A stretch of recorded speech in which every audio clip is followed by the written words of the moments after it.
siis neid apsakaid ikkagi sisse tuleb, aga ärme unusta noor mees ja... Jah, Pürgil oli ka vahepeal siin ka paar mängu, mis vahele jäid, nii et nüüd jälle algkoosseisu olla ja olla veel seal keskkaitse koha peal. Jälle, mida ta sel hooajal ei ole ju mänginud. Seda kõike arvestades. Ja siit nüüd karistuslöök. Tundub, et see on hoopis penalt. Penalt, mis seal täpselt oli, aga tõesti see oli karistusalas ja siit kordusest on näha ka, et Purje sealt kukutati ja Purje ise läheb seda penaltit ka realiseerima. Purje versus Tamme. Purje lööb ja lööb kindlalt ära, lööb keskel ära ja Tamme hüppab ära parema posti suunas. Nii Ats Purje penaltist 1-0. Ats Purjele Nõmme Kalju seda mängu juhtima. Ats Purjele siis nüüd 3. värav 3 resultatiivse söödu kõrvale. Nii et see mees saab ka nüüd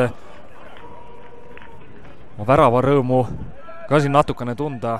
Pakub seal söödu kohta, aga ei saa sinna sööta. Nüüd on Junalainel löögi koht ja Junalainel lööb, aga trahviga hästi andmas on. Tuleb Junalainel tagumise posti suunas ja sealt ei ulatu Tamme palli ning pall on lahti karistusalas ja sealt tuleb löök ka ning joone pealt tuuakse ära nüüd selles olukorras. 2-0 värav. Irbis nii Tallinna Kalevi vastu sel hooajal ja täismängu Levadia tuubli vastu. Tegi Malula pall, aga sealt napid üle lati. Mängitakse see pall karistusalasse ja sealt pall jääb värava ette lahti veel, aga nüüd kaitsed löövad puhtaks ja tundub, et nüüd on kõik ja nüüd on kõik. Ošamkov vilistab ning sellega on ka see kohtumine lõppenud. Nõmme Kalju saab